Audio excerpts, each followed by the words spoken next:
Brothers and sisters, one of the most dangerous places a believer can live is not open rebellion. It is quiet spiritual numbness, where we still attend, still sing, raveling, still pray the same prayers, yet the fire has slowly gone out, and we have learned to call it normal. Scripture warns us that if we regard iniquity in our heart, then the Lord will not hear us. Many of us keep praying while something unseen stands between our words and heaven's response. You have felt it. The prayers that once carried weight now seem to fall back to the floor. You rise early, you speak the same requests. Raveling you end with, in Jesus' name, yet the sense of connection has thinned. Days turn into months. The burden does not lift. The breakthrough does not come. Raveling. And in the quiet of your own heart, you begin to wonder whether God has grown distant, or whether something in you has slowly closed the door without your full awareness. Raveling. This weariness is not rare among those who have walked with the Lord for decades. It is the quiet ache of unanswered longing, raveling. The fatigue of faithful words that seem to meet only silence. The answer is already written in the pages of Scripture, yet it is often overlooked because it does not flatter us. Unraveling. The word makes clear that prayer can be hindered. Not because God has lost power, and not because he has stopped loving his children, unraveling, but because certain conditions in the heart and life can stand like a wall between the believer and the throne of grace, raveling. The prophet declared that the Lord's hand is not shortened that it cannot save, nor his ear heavy that it cannot hear, but iniquities have separated between you and your God, raveling. Jesus himself taught that when we stand praying, we must forgive if we have anything against anyone, so that our Father in heaven may also forgive us, unraveling. These are not suggestions for the immature. They are living realities for every season of the Christian life. Picture a well that once gave clear water. Over time, leaves fall in, raveling, silt settles, small stones gather at the bottom. No single object seems large enough to stop the flow, yet slowly the water grows cloudy, then thin, then almost still, raveling. The well is still there. The spring beneath it has not dried up, but what is collected inside now blocks what used to rise freely, raveling. That is the picture of many prayer lives among mature believers. The problem is rarely one dramatic sin, raveling. It is more often the quiet accumulation of things we have learned to live with. Consider the life of David. After his great failure, unraveling, he did not pretend the fellowship remained unbroken. In the Psalm of Repentance, he cried out for a clean heart and a right spirit, raveling. Acknowledging that the joy of salvation had been lost and must be restored. He understood that unconfessed sin does not merely bring guilt, but it interrupts the free flow of communion. Moses, the man who spoke with God face to face, raveling, still experienced moments when the people's rebellion and his own frustration created distance. Job, in the depth of his suffering, poured out raw questions, raveling. Yet he also had to come to the place where he stopped defending himself and simply bowed. Abraham waited long years for the promise, raveling. And in the waiting, he sometimes tried to help God along, creating complications that only delayed the clearer path. Raveling, Joseph spent years in prison for a righteousness he did not abandon, learning that God's timing is not hindered by human injustice, yet the heart must remain free of bitterness. Raveling. Nehemiah rebuilt walls while facing opposition, but he also led the people in confession because he knew that external progress means little if internal barriers remain. Unraveling. Peter denied the Lord and later had to be restored publicly so that his future prayers and preaching would carry clean authority. Raveling. Paul spoke of keeping a clear conscience before God and man, knowing that a clouded conscience weakens the boldness of prayer. Raveling. Each of these lives shows the same truth. From a different angle, prayer is not a mechanical transaction. It is relational. Raveling. And relationships can be strained by what is left unaddressed. Unforgiveness is one of the clearest barriers Scripture names. Raveling. When Jesus linked forgiveness of others to the Father's forgiveness of us, he was not adding a new law. He was revealing the nature of the kingdom. A heart that clings to resentment cannot fully open to grace. The offense may be old. The person may no longer even be living. Yet the grip remains, and then with it a quiet resistance to the flow of mercy. Bitterness is another form of the same blockage. It settles in like silt.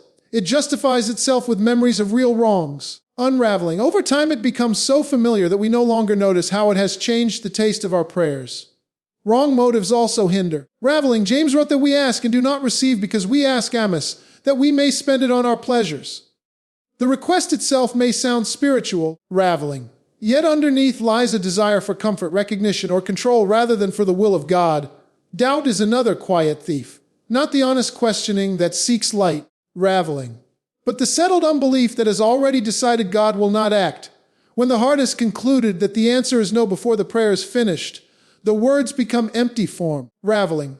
Neglect of known obedience creates distance as well. If the Spirit has been prompting a hard conversation, a step of generosity, a turning from a private habit, raveling. And we have delayed, the delay itself becomes a barrier. Scripture is consistent light received and refused dims the path of further light, raveling. There is also the matter of relational harmony, especially in the closest circles. Peter instructed husbands to honor their wives so that their prayers would not be hindered. Raveling, the principle reaches beyond marriage. Broken fellowship, unresolved conflict, harsh words left unmended. These things affect the atmosphere in which prayer rises. Unraveling, God is not waiting for perfect people. He is inviting honest people who will deal with what they know. The well does not clear itself, raveling. Someone must be willing to reach down and remove what has collected. Notice how the blockage rarely announces itself with drama. It grows through small compromises, raveling, delayed confessions, and the slow acceptance of spiritual dullness as normal. A believer can still open the Bible, still sing the hymns, still bow the head, and yet sense that the living connection has thinned. The danger is not that God has withdrawn his presence, raveling. The danger is that we have grown accustomed to praying around the obstacle instead of removing it. We adjust our expectations downward. Raveling, we stop asking for the things that once stirred us. We call it maturity when it may simply be resignation, raveling. Yet the same scriptures that reveal the barriers also reveal the way back. Confession is not a ritual of shame, it is the clearing of the well, raveling. When we agree with God about what he has already shown us, the silt begins to lift. Forgiveness is not pretending the wound never happened, raveling. It is releasing the right to keep scoring the debt. It is a decision first, and then a process the Spirit enables. Surrender of motives is the quiet exchange of my will be done. For your will be done, not as defeat, but as trust. Faith is not the absence of questions, raveling. It is the choice to keep bringing the questions to the one who knows the end from the beginning. Obedience in the small things restores sensitivity to the larger things, raveling. And reconciliation, where it is possible, removes the static that interferes with clear communion. The central truth remains steady. God has not stopped listening. Unraveling, his ear is not heavy. His arm is not short. What has often happened is that we have allowed things to collect in the place where living water once rose freely.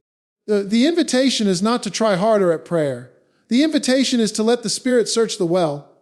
Ask him to show what is settled there. Ask him to give courage to remove it, raveling. Ask him to restore the joy of salvation and the confidence that comes from a clear heart. This is not a message for the young in faith alone, raveling. It is especially for those who have walked many years, who have seen answers in the past, and who now wonder why the same earnestness seems to meet quieter skies, raveling. The longer we have known the Lord, the more subtle the barriers can become. Pride can hide inside spiritual language. Self-reliance can wear the clothing of disciplined prayer. Wariness can masquerade as realism, yet the Father still waits to restore the free flow. He is more willing to clear the well than we are sometimes willing to look into it. Raveling, think again of the well. The spring has not failed. The source remains pure. What is needed is honesty about what has been allowed to gather, and the humility to let it be removed. Raveling.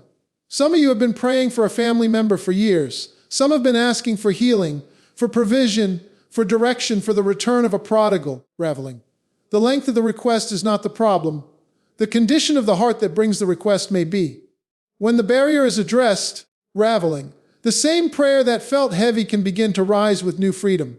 Not because the words changed, but because the channel was cleared, unraveling. God is not measuring the volume of your prayers. He is looking at the posture of the heart that offers them.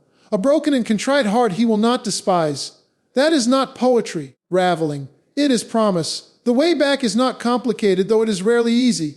It requires the courage to stop defending what we have excused, raveling, and the faith to believe that mercy is still deeper than our failure. Let the truth settle, unraveling. Prayer is hindered not by God's reluctance, but by our resistance to the light he has already given. The barriers are real, raveling.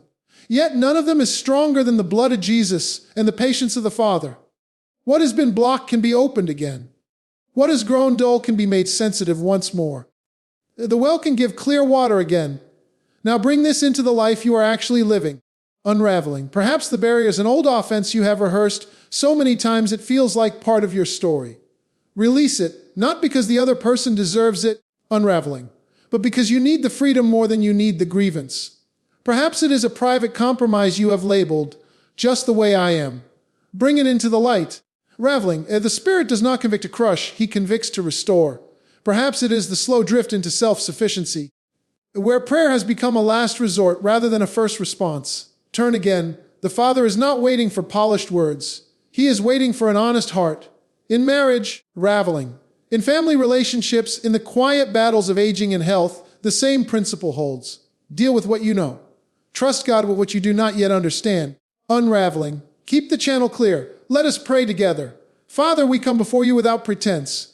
You see the places where our prayers have grown heavy and our hearts have grown quiet. Raveling. We confess that we have sometimes regarded things in our hearts that do not belong there. We have held on to unforgiveness, nursed quiet doubts, delayed obedience, raveling, and called it normal. Forgive us. Search us. Show us what is settled in the well. Give us courage to remove whatever blocks the free flow of communion with you. Unraveling. Restore to us the joy of salvation. Renew a right spirit within us. We surrender our motives, our timelines, and our demand to understand everything.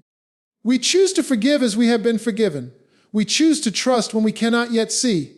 We choose to walk in the light you have already given. Clear the channel, Lord. Let our prayers rise again with freedom and faith. We ask this not because we are worthy, but because Jesus is. In His name we pray. Amen. If this message is spoken to you today, raveling, type Amen in the comments below as a simple act of agreement with the Lord. If someone you love has been struggling with the sense that their prayers are blocked, raveling, share this with them. Subscribe and turn on notifications so you do not miss the next word the Lord wants to speak to this community. Raveling. May the God of all grace restore the joy of your salvation, clear every hindrance, and teach you again the freedom of unhindered prayer. Walk in His peace.